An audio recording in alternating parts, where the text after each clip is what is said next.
smart.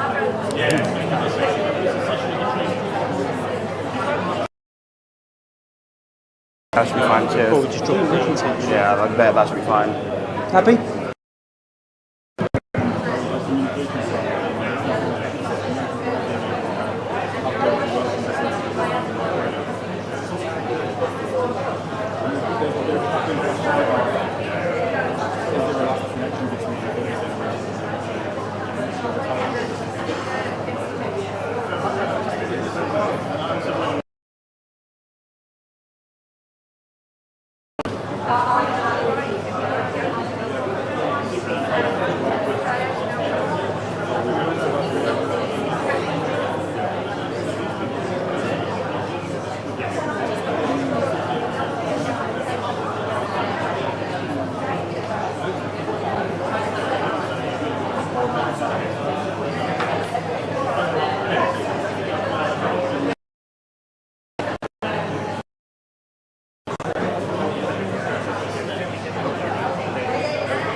Good morning, everyone, and welcome on this bright, sunny day. Thank you all for coming along here to the launch of what I believe is a really important and powerful report. And we're all here today because there is a crisis of opportunity facing young people. And I believe that addressing this crisis should be a cause for our times. It's a crisis that's been ignored for too long, observed simply as background noise or a perennial feature of our changing economy, but we should not accept it like that. I am hugely grateful to Alan Milburn for this important work, and I could see in the first few weeks after being appointed as the Secretary of State what was happening both in human and in financial terms. And I knew that we had to get properly under the bonnet of this problem, because there's a lot more than one thing happening here. There are a lot of things behind this and created the situation that we have before us. And I was particularly struck by the proportion of young people who were not only not working, but who had never experienced the sense of pride and purpose that comes with having a job. And I was also struck by the proportion of those young people who were signed off as sick and unfit for work. And this is not a feature of the last year or two. The number grew by 250,000 in the few years before this government took office. It's a deep-seated and long-standing problem. And Alan Milburn has cared about these issues for many years. I could think of no one better to lead this work. He's a former Health Secretary. He's a former chair of the government's Social Mobility Commission. But more important than either of those, he is someone who cares deeply about opportunity and about giving people the best chance in life. He grew up in the West End of Newcastle, and he wants young people right across the country to be able to fulfill their potential. And I knew that he would approach this work with both passion and rigour. And I believe that this is a serious and very powerful report. It gets under the bonnet of the many reasons why 1 million young people, 1 in 8 in the country, are not in education, employment or training.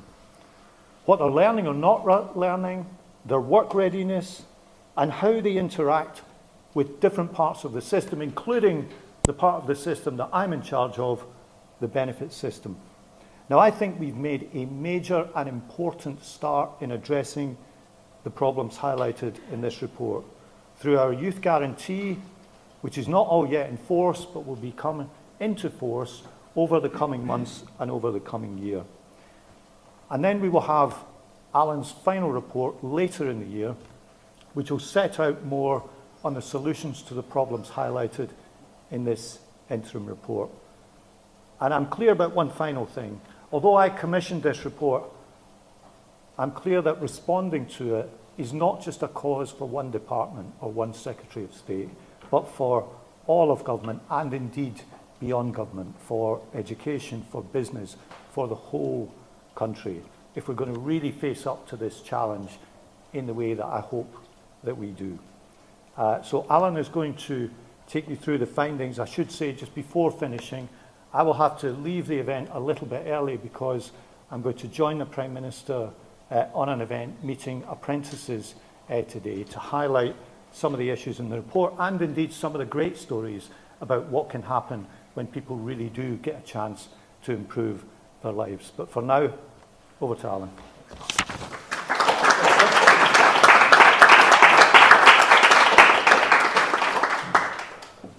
Thanks so much. Thanks, Pat. Thanks for asking me to lead the review. Thanks for the support throughout it. And most importantly, thanks for your leadership on this issue. As you say, it is probably the most significant challenge facing our country today. I'd also like to thank my team who are here today. Have done an absolutely brilliant job of work, of my advisors, for amassing all of the evidence, putting it all together in what I hope is a compelling and pretty comprehensive report. You might have seen that just this morning there were new figures released showing that there are now over 1 million young people in our country not in education, employment or training. It's actually more than a statistic.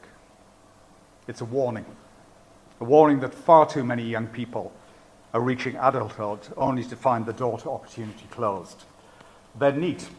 It's an ugly term, but it's a term with ugly consequences too.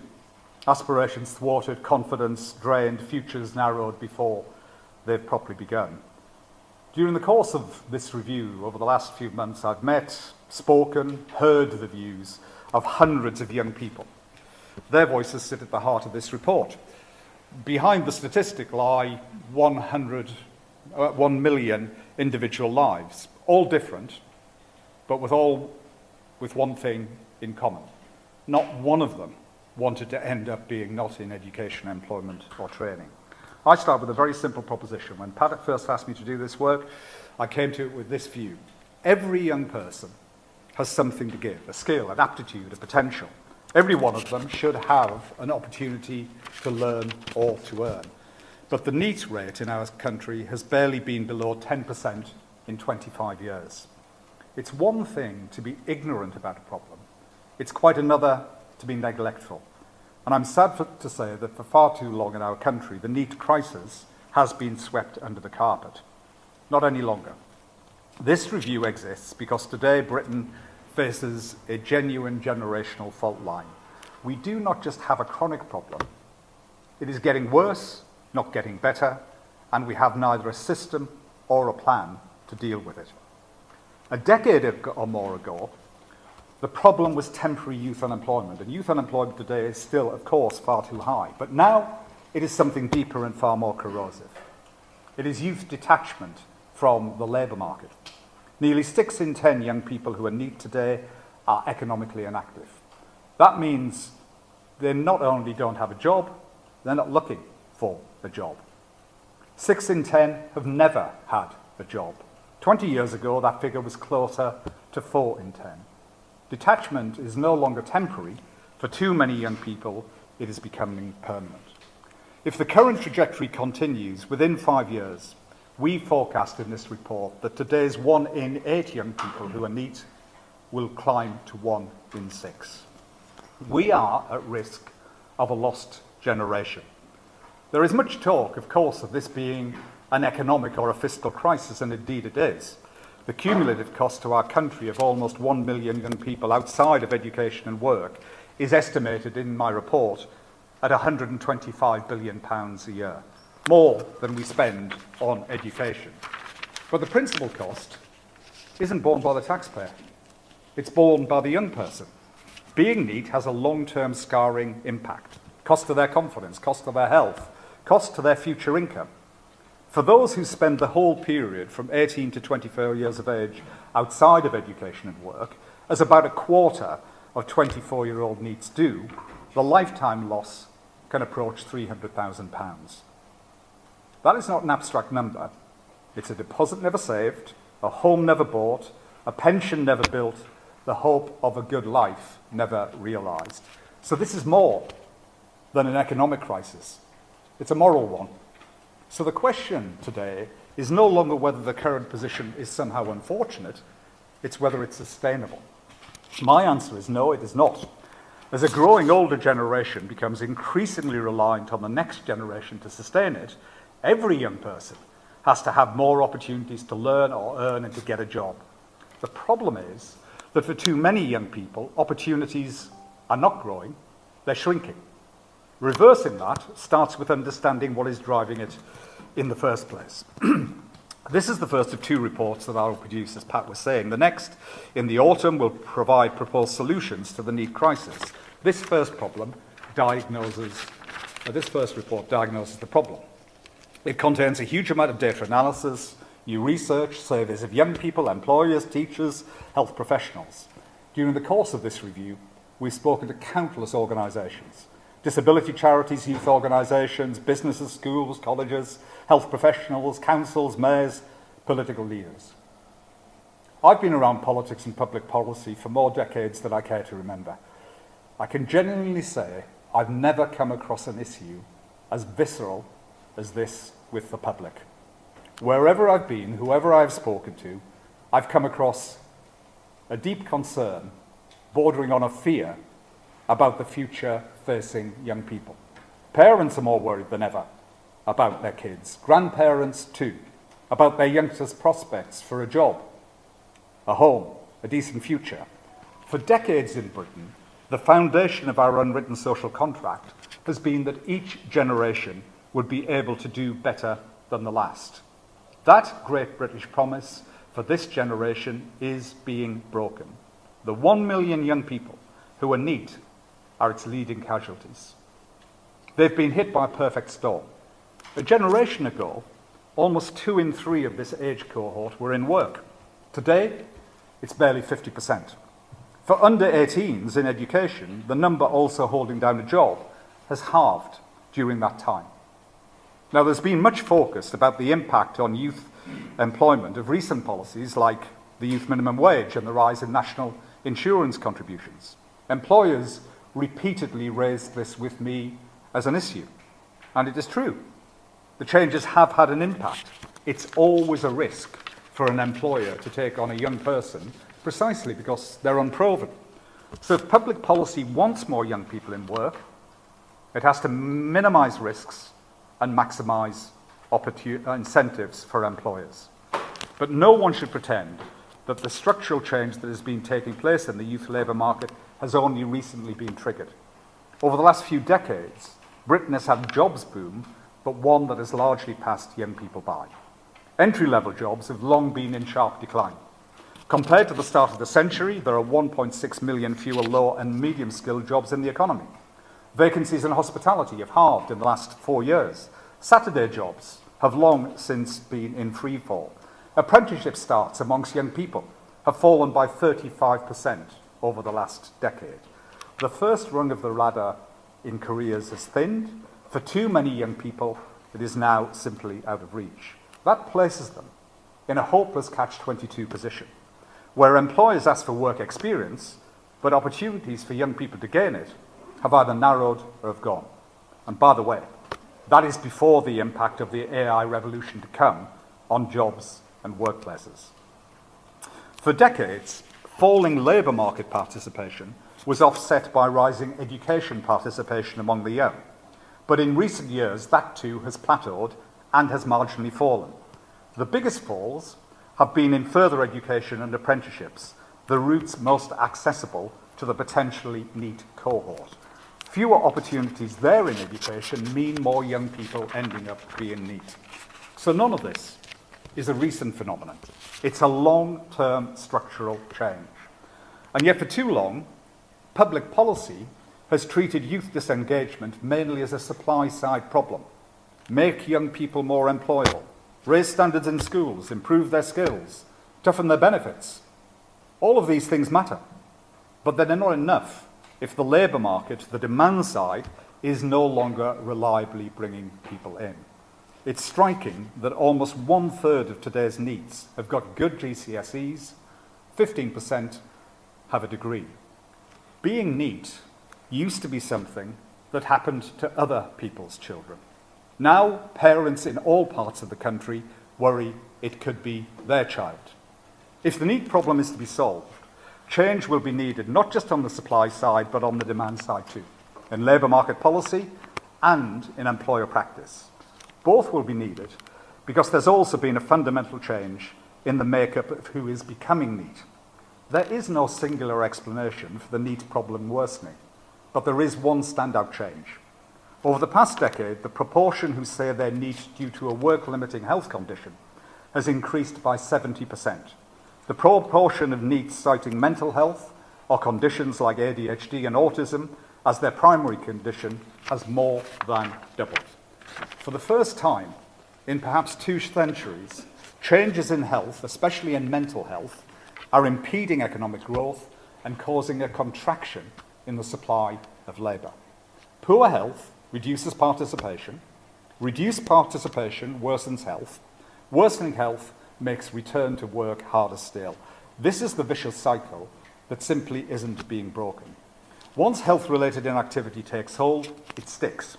That's what makes the problem more entrenched than it has ever been before. Of those who fall into health-related economic inactivity, our research suggests that almost 8 in 10 remain NEET more than 2 years later. The damage done to the life chances of those young people is almost incalculable. And here, there is an elephant in the room question. How much are young people themselves to blame? Have they become softer, flakier, less resilient, more willing to blame mental health than actually suffer from it? That is not what I've found. One of the most striking findings in this review is that 84% of NEET young people that we surveyed said they wanted a job or they wanted to be in training.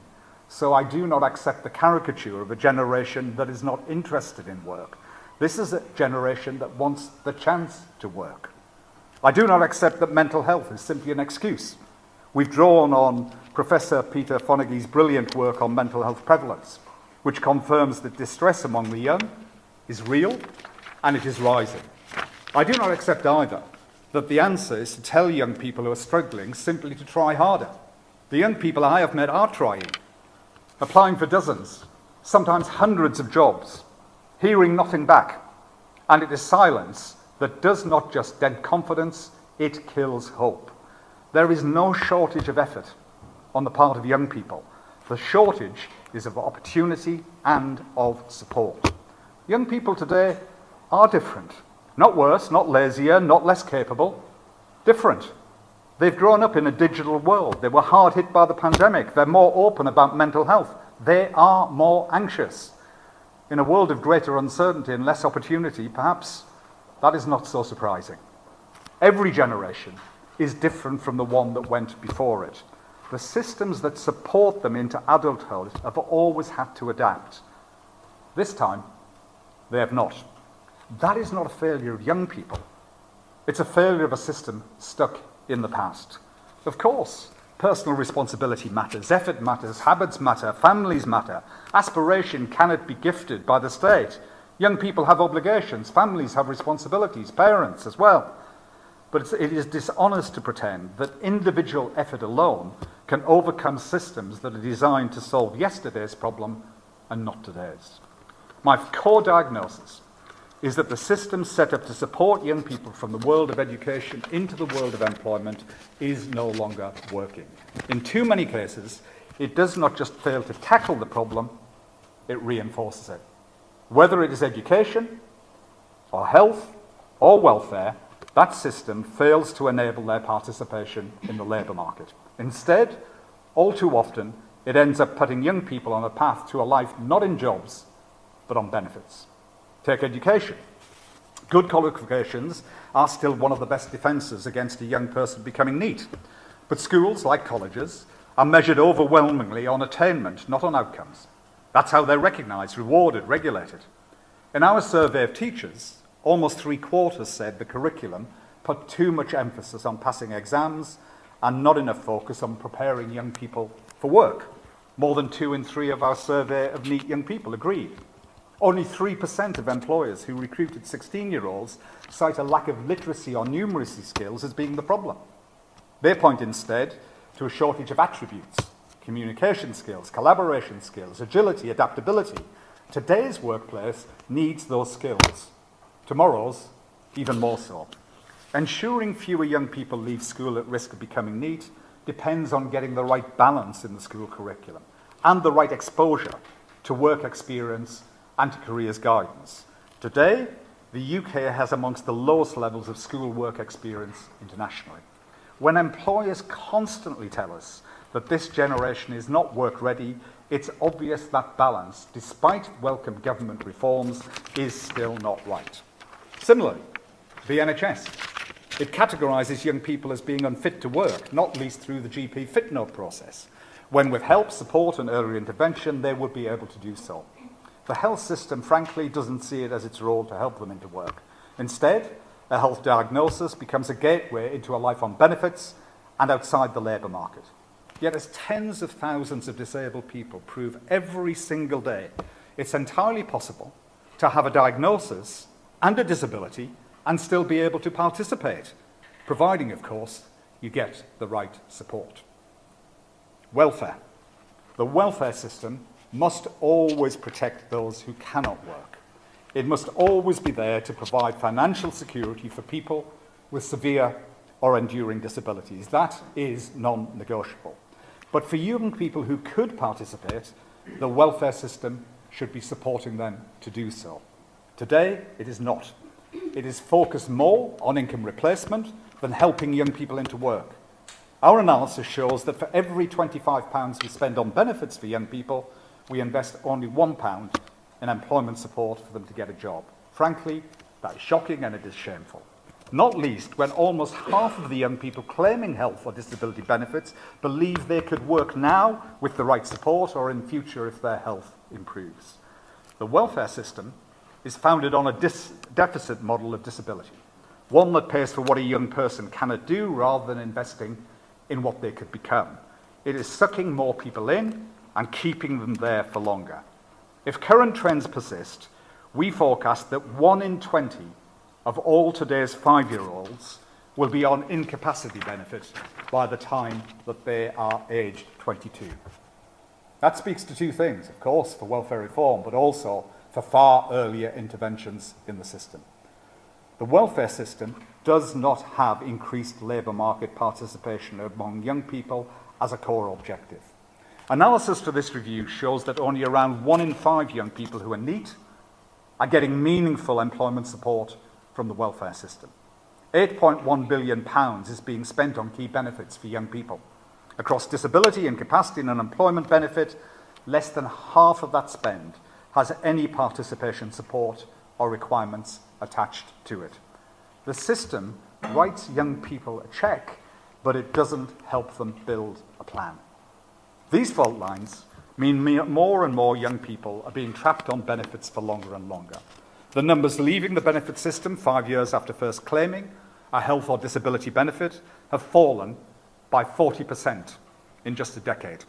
Today, around 7 in 10 young people first claiming a health and disability benefit are still claiming a decade later. Too many of those who could work and want to do so are not being helped. Perhaps unsurprisingly, their employment prospects are not only poor, they're deteriorating. New research we've undertaken, for example, shows that just 1 in 4 people receiving PIP at age 24 are in work. In a decade, there has been an increase of over 1/3 in those first claiming health and disability benefits and being neat 5 years later.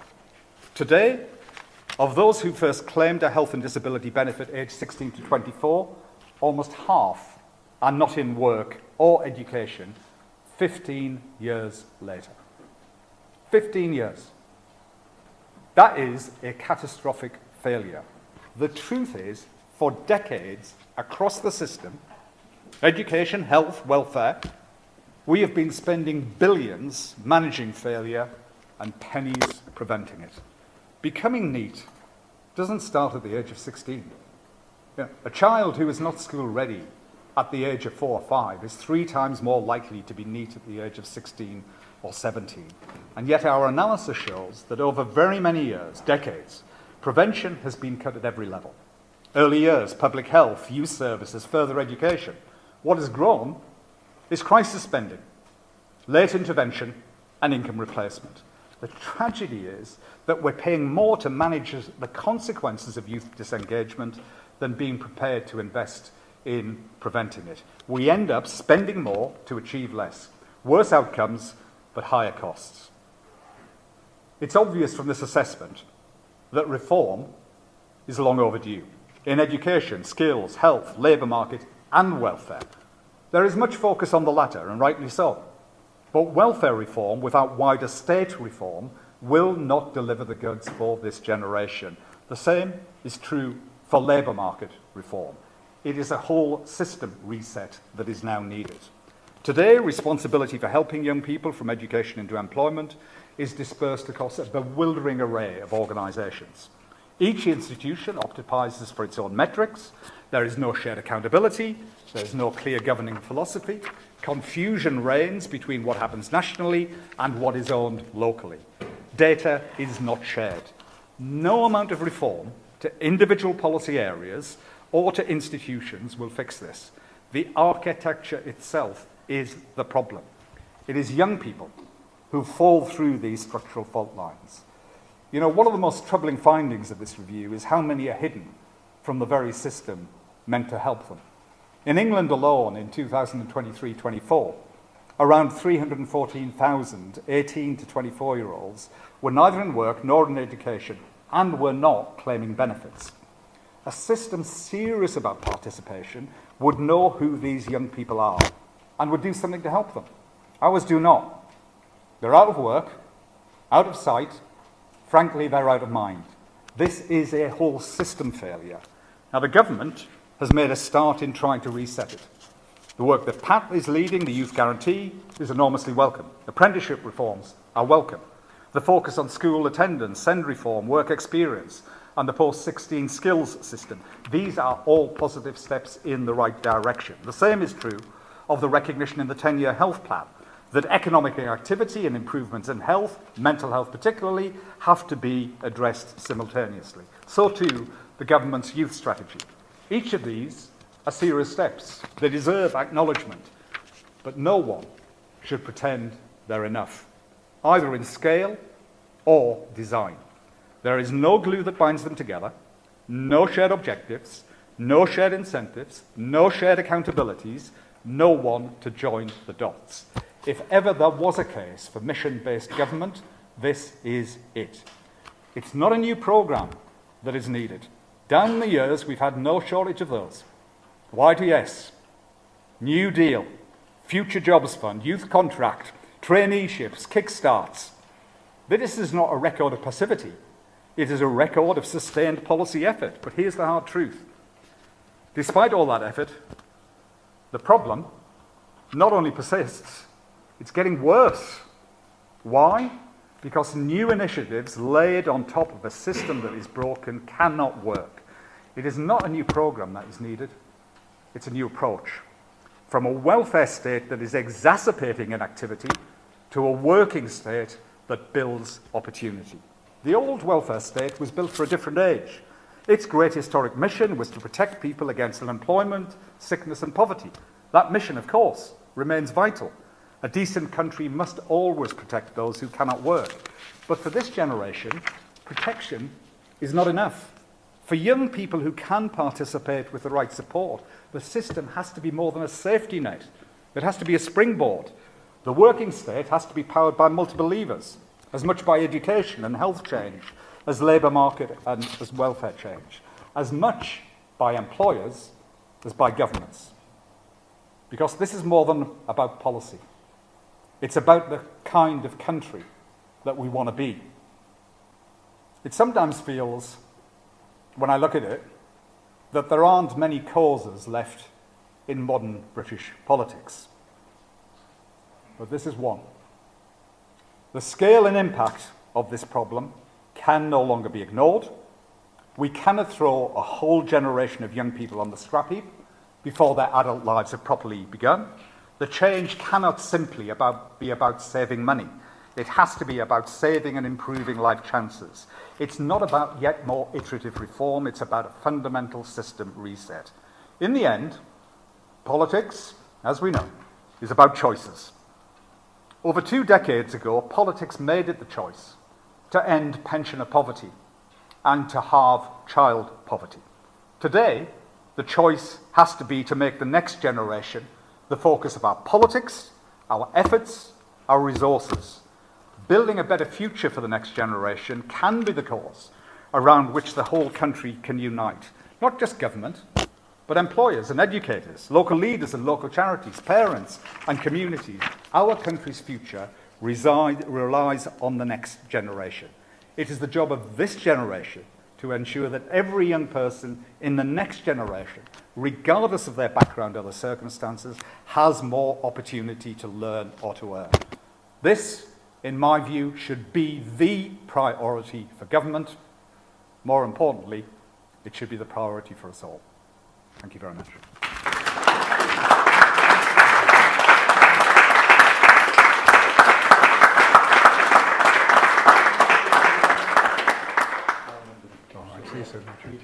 Yeah. Do you want to answer some questions? No, I'll do it. Right. Hope everybody's hot enough in here. Got time for a few questions. Let's go for it. The room, then make my way back. If you wouldn't mind just introing your question with your name and where you're from. Hello, it's Martina Bett from The Sun. Hi, Martina. One thing your report highlights is the lack of skills training afforded to young people. So do you not think it would be time to revisit the idea of some kind of national service, not just limited to the armed forces, but wider civic society, for example, so they can develop the skills while also helping the economy? Just before I answer, can I pose the room a choice?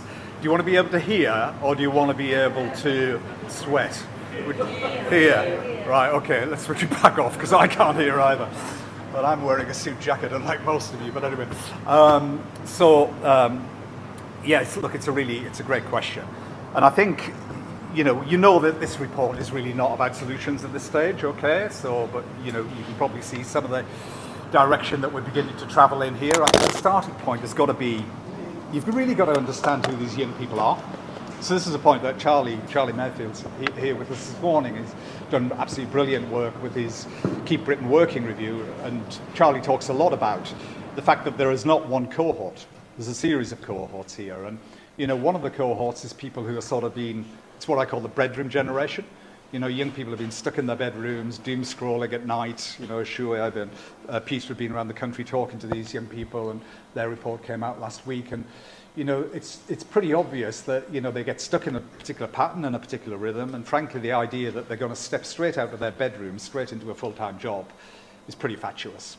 So what we've got to do is we've got to make sure that the opportunities that are available for them are flexible enough. You've got to meet them halfway, if you like. So we've got to think about what does that look like. Could be a job, could be an apprenticeship, could be a supported internship, could be some volunteering, as you say. You know, could be different types of service. So that is something that we'll be exploring in the weeks and months ahead. But you're right. You know, you've got the youth guarantee is brilliant for young people who are unemployed. It's focused on the unemployed cohort. You know, the conversations that obviously we've been having with Pat is about, so how do we make that same philosophy apply to the bigger cohort, which is the cohort who are ill, who are suffering from mental health, depression, anxiety, and that is going to take a slightly different approach. But the sort of, you know, the seeds of what you're saying are, you know, are definitely something that we want to explore. Hi, Ashley from the Mirror. Where are you? Sorry. Do you think the instability in the Labour Party at the moment risks making the situation worse? What, in terms of the policy, Leadership. see? No, actually, I don't. I mean, look, it's frankly outside of my terms of reference, thank God. Look, I mean, I think, you know, whatever happens in the Labour Party, whatever happens in politics, and by the way, you know, we're talking to all the political parties.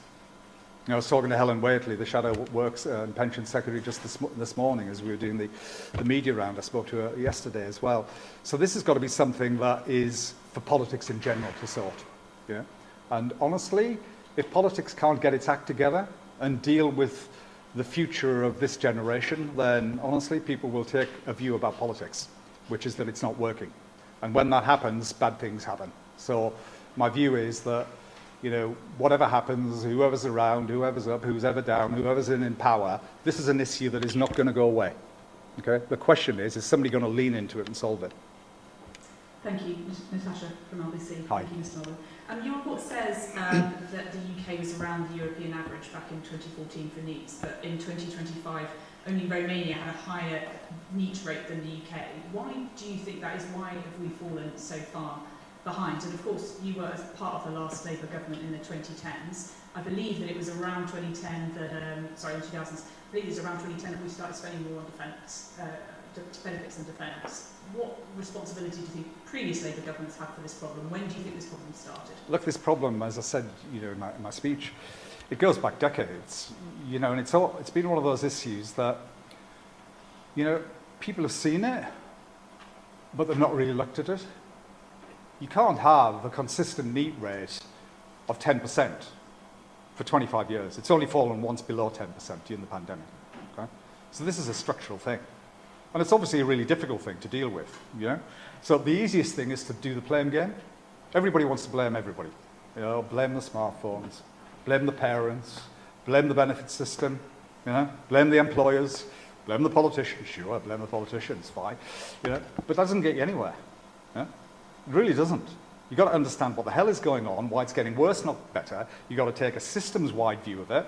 And what is unique about what we try to do here is we've tried to look at it through a systems lens, both on the supply side and the demand side, and that will point us to getting answers that are sustainable. I was saying at the end of my speech that the last thing that you need is a new policy and a new program. And if you look at these things, some of them are perfectly good. New Deal, I was part of it. It was a perfectly good thing. Kickstart, introduced by the Conservative government. Perfectly good thing. Where is it today? Nowhere. These things are temporary.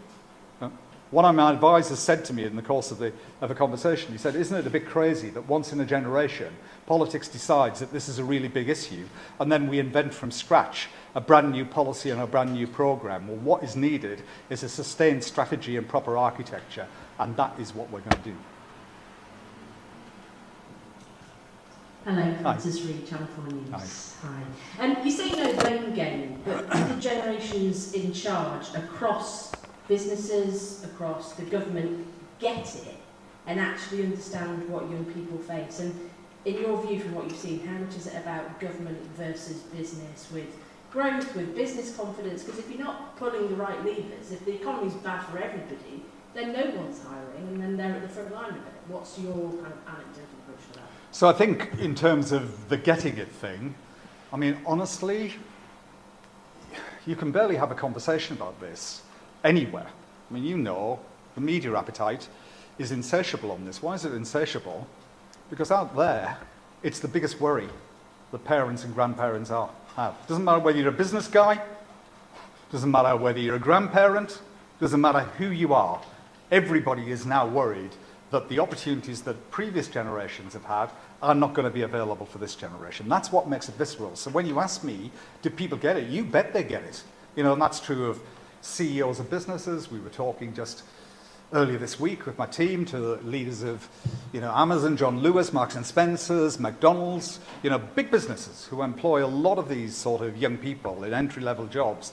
And they want to do something about it. They don't just want to stand and say, isn't it terrible? You saw John Beaufrey from Amazon out just a week ago talking about the need for more work experience. John gets it. You know, Stuart gets it from M&S. These people get it. Do the politicians get it? Does Pat get it? 100%, of course. So the question that you should be posing is not that question, do they get it? The question is, what are they going to do about it, right? And so the reason that we're trying to do this in the way that we're trying to do it is it can't just be a boring report. You guys cover that all the time. It's not another white paper, okay? It's not about that. It's about building a coalition across the country. Council leaders, the leader of Islington Council is here today, business leaders, people from disability charities, from local government. This is not just about what government does, it's about what society does. You know, if we ignore it, we'll get what we've been getting. Huh? If we keep doing what we've been doing, we'll keep getting what we've been getting. This has got to be a fracture moment. It's got to be a change moment. It's got to be a moment when people say, enough. We just can't keep on doing this. So, do I think people get it? Yeah. I think people... Look, if you've been in politics, right, you've got to be an optimist. So I'm an optimist, generally, in life. But I'm optimistic about this. Look, it's very easy when you read the report, and you know, there's lots of reasons for pessimism. The data's pointing in the wrong direction. The work that Shuab and Peter have done with young people, wow. It sort of opens your eyes to what is really going on out there. And it's not great. But the reasons for optimism is there comes a moment. There just does. There comes a moment when this becomes the issue that has got to be addressed. And I believe that this is this moment.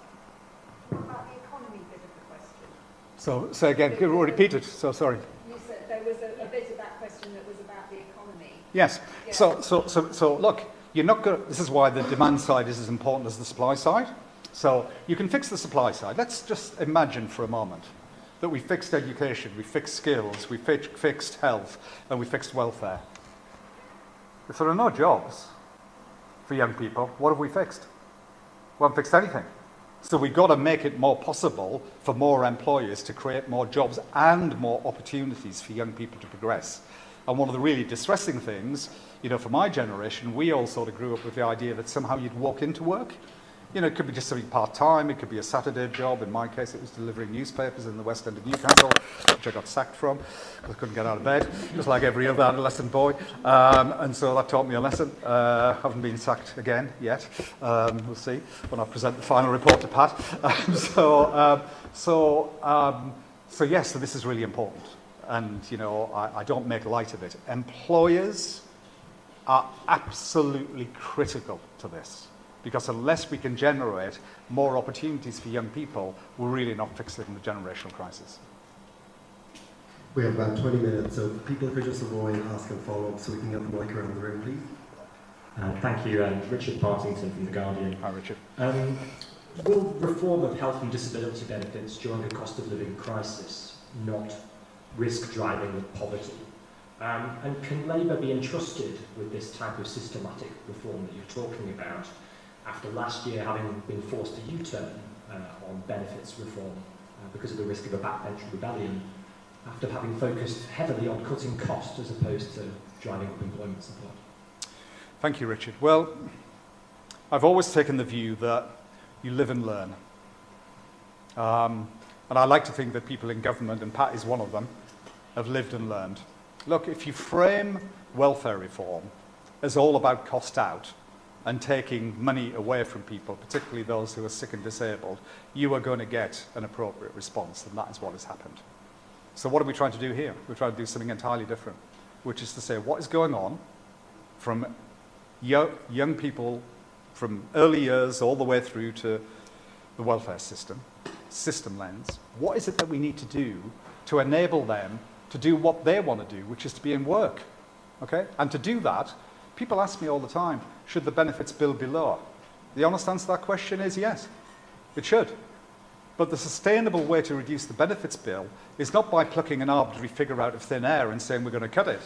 The way to do it is to get more young people into work. Because if they're working, they're earning. If they're earning, they're paying taxes. If they're paying taxes, they're less reliant on benefits. And that's what we've got to do. We've got a system that is set up for exactly the reverse of that. What's the first instinct? The first instinct is to say to a young person, particularly with a health condition or a disabled person, you can't work.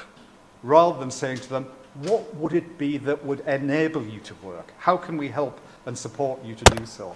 So I think, honestly, that is the right question. Is my sense that the appetite in the government is high for this? Yes, Pat is leading the charge, absolutely on this, but as I've spoken to cabinet ministers about it, my sense is that there is an appetite to go back into this, but to go back into it in the right way. Hello, Will Hazel from the iPaper.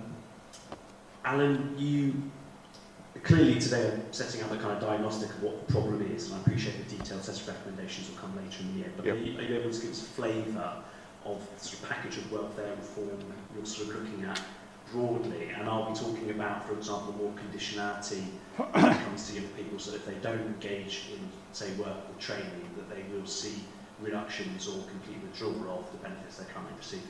Well, what I'm not going to do at this stage is to set out what the absolute sort of detailed agenda will be, but read the analysis. Read the analysis in the welfare chapter. It tells you a story. I mean, it tells you a story of we don't intervene early enough. Yeah? We don't take the opportunities that the relationship between the benefit system and young people has to have a conversation with young people about what would you like to do. Yeah? Some of the incentives, frankly, are perverse. Some of the way the processes work are getting young people to get stuck in the benefit system for longer. So we know that that's the case. Work capability assessments, there's a backlog of 2 million. 2 million people waiting for a reassessment of their work capability. That's 2 million people who could be helped into being in a job. We're not doing face-to-face assessments in the way that we once were. That means you can't have a meaningful conversation with a young person who might have autism, might be living in a rural area where there's no public transport. You want to be able to have a meaningful conversation with these people. Go to a job centre, work out what the caseload is for a work coach. Maybe 100 youngsters, 100 unemployed young people. How many minutes do they give to each one? Somewhere between 2 and 10. Really? You're going to sort that problem out by a transactional conversation of that sort? That turns into a compliance conversation. What it doesn't turn into is a supportive or enabling conversation. So I'm not giving you all the answers at this stage, but if you read the report, it's pretty clear where the problems lie. Hi, Sue from the Telegraph. Is immigration part of the problem? And also, Sir Keir Starmer's been writing in the Times today saying how much he cares about this issue. How many times have you directly engaged with him on it? So on the first question on immigration, so let's get into this in the right way. Okay. So and I think we try to do this in the report. We found no evidence that there is a link between levels of migration and higher levels of needs. Okay. It is true, of course, that over these last few years, over these last 10 or 15 years, migration levels have been high, and very often the workers who are coming in, particularly in the low-skilled sectors of the economy, hospitality, maybe retail, hospitality more particular, they've been coming into sectors that traditionally young people have been in. So sure, that's been happening. I'd like to sort of couch it in a slightly different way, if I can, which is, I think migration is now an opportunity to help solve the need problem. We're on a downward trend of migration levels. Down, not up. I don't know how long that's going to last, but it seems to be pretty consistent. All the economists tell me that it will keep falling and we could have a minus net level of migration figure before too long. That may well bounce back, but we're probably not going to get back to anywhere like we were in previous times, around 1 million. And frankly, to be honest, too many employers have been on easy street. They've been able to import labour from overseas rather than grow labour and skills at home. And now they've all got a problem. Talk to any employer. Talk to employers in hospitality at the bottom end of the labour market. Talk to employers in technology at the top end of the labour market. And they will all complain about the same thing, which is a shortage of skilled labour. So where are they going to recruit from? There's a pool of labour. Is it straightforward? Is it easy? No. Is the pastoral burden for an employer higher? Yes, it is. And that means, back to some of these questions about national insurance contributions, and we've got to accept that the pastoral burden for employers will be higher, and therefore the support that employers will need, particularly small and medium-sized enterprises, will be higher too. So I think, you just got to get this sort of couched in the right way, because honestly, it's one of those issues. It's a blame game issue. We just sort of blame immigration as the problem. It isn't. So I think that is the right way to frame it.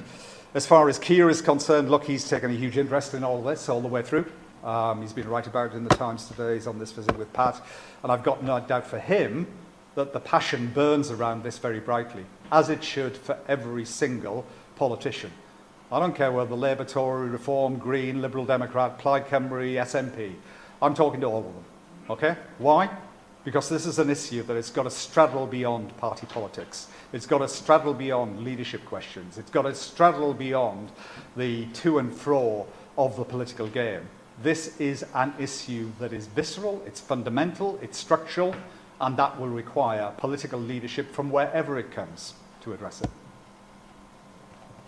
Hello, Alan. Josh Miller from FE Week. Hi, Josh. Your report paints a bleak picture of the post-16 education system, and it suggests that further education colleges should be funded for outcomes and not headcounts. Do you think this funding metric is possible, given labour markets are so different across the country? That's a really good question. So I think this is one of the things that we really need to think about as we move into the next phase of this review, and we're very actively talking to mayors, to local authorities. Why? Because the labour markets are local. The labour market in Middlesbrough is just a different labour market from Islington. It is. And the people who've got to decide about what is right in that labour market for matching supply with demand have got to be based in those local areas. Okay? And a big part of this equation is further education and vocational education more generally. Because this is going to be, we know where the shortages are, we know where the problems are, we know where the deficits are, and we know where over recent years, unfortunately, the funding and the support simply hasn't been there. So you're absolutely right to point to this. We've got to find mechanisms, new mechanisms to put this right. I believe that's entirely possible. One of the big fault lines in the system overall is that no one focuses on destinations, on outcomes.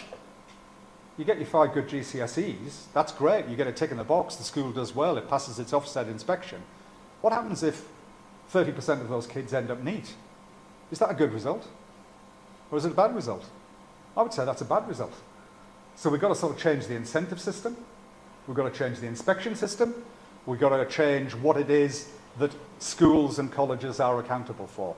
That's quite a big change, but honestly, it needs to happen. Joel Hills from ITV News. Staying with further education, adult skills and apprenticeship spending is around 25% below 2010 levels. Adult education classroom-based spending is 50% below 2010 levels. To be clear, is that part of the problem? Yes, it is. And one of the, if you look at countries comparable to ours, take Holland as an example. So Holland has a third of the NEET rate that we do in the UK. Is that about Dutch kids being different from British kids? Not at all. Is that about their labour market being different? Maybe a bit. What is it fundamentally about? It's about some structural things. First of all, it's about the question that you asked, Joel, which is they make a priority of vocational education and investment in it. And when you look at the numbers, there's a far higher proportion of Dutch kids, Dutch young people, in the equivalent of our FE colleges than there are here. So they've made a deliberate choice, and it's produced a pretty good outcome. Secondly, they approach things in a different structural way. So one of the very striking features of the Dutch system, for example, is it's much more integrated. The services pull together. Ours are fractured. They're integrated. They pull together. There's one data set. Critically, there's one organisation responsible. We have no one's responsible here because everyone is. And the final part of the action that they seem to get right that we get wrong is that employers are much more engaged from the outset with the education system so that kids are getting familiarity with employers, with the world of work, with work experience, with all of those things that we know that employers are crying out for. So I'm not saying you can do a lift and shift from the Dutch system, because you can't. There's different traditions, different cultures, different structures. But boy, oh boy, is there something to learn. Okay, we've just got under 10 minutes left, so if you keep your questions nice and short. I think it's the answers that are the problem, but anyway, yeah. I feel like that was targeted at me there. Yes, you knew you were coming. See, Alan, people will understand your argument that this is a long-term structural problem that needs to be addressed. But I want to pick up on something you said in your speech, because you said employers were raising with you decisions this government had made, that increasing the youth minimum wage and increasing national insurance on employees was making it harder. Do you agree with them? And are you urging Pat McFadden and the Prime Minister to rethink those policies? Well, there's no doubt that, one, employers have this as a really big concern. Two, however, many employers don't pay the youth minimum wage, they pay the adult minimum wage. So that change in policy has had a minimal impact on them.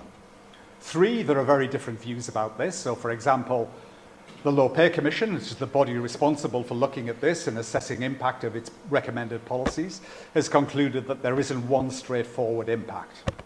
However, talk to any employer, particularly in low-margin sectors of the economy. Think about hospitality as a case in point, somebody running a pub or a restaurant. Yeah. Of course, they will say, at the margins, it has made it more difficult. And of course, that is probably right.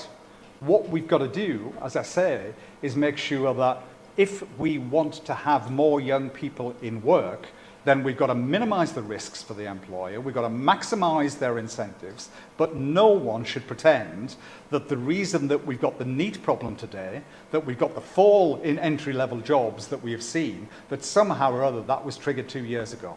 Look at the data. Seriously? This is not two years, it's 2 decades. It's been going on for time immemorial. And so policymakers just need to do one thing. They just need to look at the trend line, understand the data, understand what is the best thing that can be done to help rather than to hinder. Olivia Rutley, GB News. You've touched on this a couple of times, national insurance hike. GB News regularly speaks to pub landlords who employ lots of young people. Do what? Say it again. So, pub landlords, we speak to a lot of pub landlords who employ lots of young people, and they often say that the biggest reason why they're not employing so many young people anymore is because of that national insurance hike just over a year ago. I know that's not the entire problem, but in that sector it does seem to be a big problem. Was that hike a mistake, and should the Chancellor reverse it? So I think I've answered that question just a second or two ago. And look, you're absolutely right, of course, if you're in the pub trade or if you're in the restaurant trade, these are hard times. But let's be clear, why are they hard times? They're hard times because there's a cost of living crisis out there. Going to the pub, or going to the restaurant, or going on holiday, it's what you call discretionary spend. People don't have to do it. They do it when they're able to do it. So the principal problem that pubs and restaurants and people in the holiday trade have is a cost of living problem. Now, it's perfectly reasonable to say, does raising national insurance contributions and raising the national minimum wages make that worse or better? But let's not pretend that is the root cause of the problem. Seriously? I mean, honestly, this is the thing that so frustrates me about this thing, that everybody goes for the bloody easy solution, don't they? Let's just go for the easy solution. Okay? There are no easy solutions, guys. None. They're all hard. And you've got to do the proper analysis, you've got to do the proper data, you've got to do the proper structural changes. And if we keep just going on, well, if Rachel hadn't done this and Rachel hadn't done that, everything in the garden would be lovely. Really? Really? Come on. Thank you. Chris Smythe from the FT. Reading the chapter on welfare and how it doesn't work for people who've never been in employment, does the logic of that point in broad principle terms to basically a separate system entirely for young people? And specifically, you critical of PIP, saying it funnels young people away from the labour market. Despite that, I'm asking, does the government need to go back and look at the structure of that benefit? So two really good questions, and you and I have spoken about this previously, Chris. On PIP, look, in a sense, it's sort of unfair to blame PIP for not getting good participation outcomes, because that's not what it was set up to do. Okay? It was set up with an entirely different purpose in mind. And so, you might want to question the purpose, that's a different thing, and its design, and obviously there's a corresponding review going on that Stephen Timms is leading at the moment, the Disability Minister, looking at precisely that. But it is worth noting that PIP expenditure is rising quite exponentially. And I think it's not an unreasonable question to say, what are the outcomes that are being achieved? So, first of all. And we'll come back to that in due course. The second question is a really very important one because, the benefit system, look, it sort of has, as I say, it has different purposes for different cohorts in the population. Young people have just got a different problem. And increasingly, it's a new problem, and that's the problem of disengagement and detachment. It's not that somehow they've been in the labour market. They've never been in the labour market. 60% of them have never been in the labour market, and that is just rising. So that suggests that the way that the benefit system works in terms of its focus, in terms of its policies, but maybe I don't yet know in terms of its structures, that's something that we need to take a look at. We need to make sure that the system is geared for the needs of young people and not just geared for the needs of disabled people or for older people. And I think that is it's a lens that, hasn't really been applied in the past and that I think we need to look at in the future. Hi, Daisy Eastlake from The Times. You said on Times Radio this morning that the government really needs to think about the national minimum wage. Having spoken to so many businesses, you raised it as a concern. Could you just tell us a bit more about that? Do you think the minimum wage is too high? Would you consider kind of alternatives, particularly for those really impacted industries like hospitality and retail? I think this is the fifth question on the national minimum wage.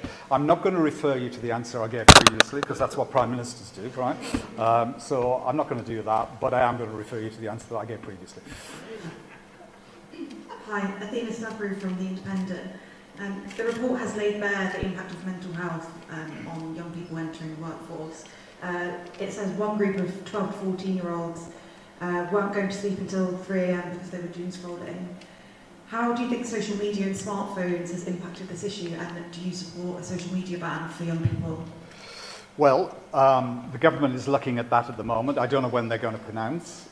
What I can tell you is if the government doesn't pronounce by the time that I come to issue my second report, which is the solutions-based report, I definitely will pronounce. I mean, the evidence, I think it's sort of pretty clear. And I read in particular Peter and Shoaib, you should talk to them, they're in the front row here. They produced a really brilliant report for us called Inside the Mind of a Young Neet and talked to, I think, 400 young people across the country, and it's a recurring theme. Young people are living a different life today. They're living offline and they're living online. And this thing about sleep patterns and doom scrolling and sort of being in your bedroom in the early hours of the morning and doing this continually seems to be having an impact. And I put that together, their work, with the work that Peter Fonagy has been leading in the Department of Health and Social Care. And Peter basically confirms a couple of things. He confirms that unlike neurodevelopmental conditions, ADHD and autism, where prevalence is pretty flat in society, diagnosis is rising, but prevalence is flat, distress, anxiety, depression amongst the young is rising, and he says that there is very strong evidence of functional impairment amongst young people. And what he means by that is sleep patterns being disrupted, concentration being lower, rhythm in people's lives being more disrupted.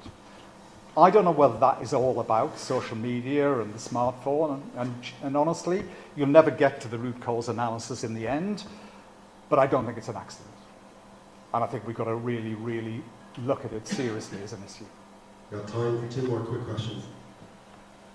Thanks. Anna Fox from Press Association. Just sort of following on from that, Alan, your report and today you spoke about not apportioning blame to young people, but you do say that effort matters, habits matter, and young people, their parents have agency and obligations. We've done a lot of talking about young people today. What's your message to young people? My message to young people is a very simple one, which is don't give up. And I know the reasons that, they should. It's every group of young people that I talk to, I was out meeting young people last Thursday, last Friday. I'm going to meet some young people again here this morning. The message is really very, very consistent. You know, they're not a generation that is given up. They're not a generation that isn't putting an effort, but the reasons for them to give up are quite high. Honestly, rejection is now normal. It has just become part of the youth economy.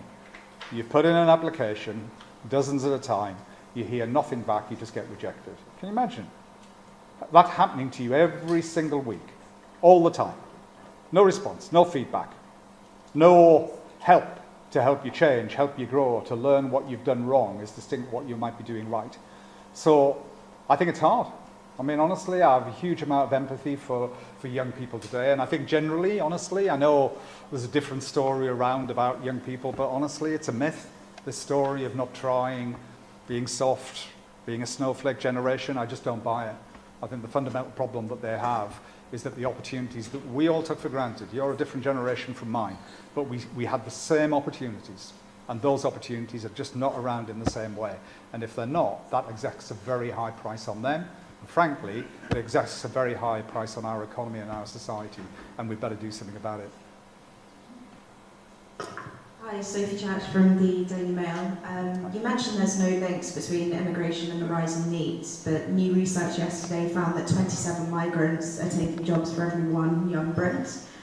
Would you support businesses being required to offer jobs to young Brits before migrants? Well, I think employers are going to be offering jobs to young Brits before migrants for a very simple reason, that there's a bigger pool now of unemployed, not in education and employment Brits, than there are migrants coming in. So honestly, the equation has changed. And I view this as a really big opportunity, but it's not straightforward, okay? It's easy to say, oh, well, we'll just replace the apple with the apple. It isn't. This is apple and pears. You know, you're bringing in a migrant worker, they're often experienced, they're often a bit older, you know, there's a high work appetite. A young person might well have a big work appetite, but they had no work experience, never been exposed to the world of work. Now have an opportunity to have that, a Saturday job, a bit of work experience. And so this is going to mean that employers are going to have to work a bit harder in order to get the very best out of those young British workers. But that's what they should be doing. And the deal that we need to construct, I think, as a society is if employers are going to do that, how can the government help them and enable them to do that as well? That's the New Deal, okay? And it's it's an important one in a world where levels of migration are seemingly on a sort of, you know, I don't know whether it's a permanent, but a pretty clear downward trajectory. All right, thank you, Alan, and thanks to everyone for their questions in the room. That brings the Q&A to a close. Thank you. Thanks to everyone. Thanks, everyone. Cheers.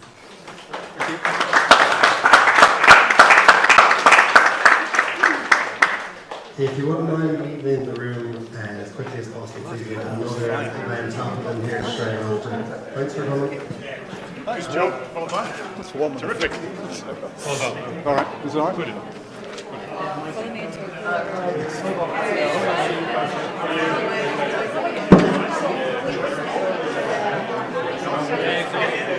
Sweating like a pig. I don't know whether you want one. God. Honestly, this is like terrible. Sort of wipe myself down.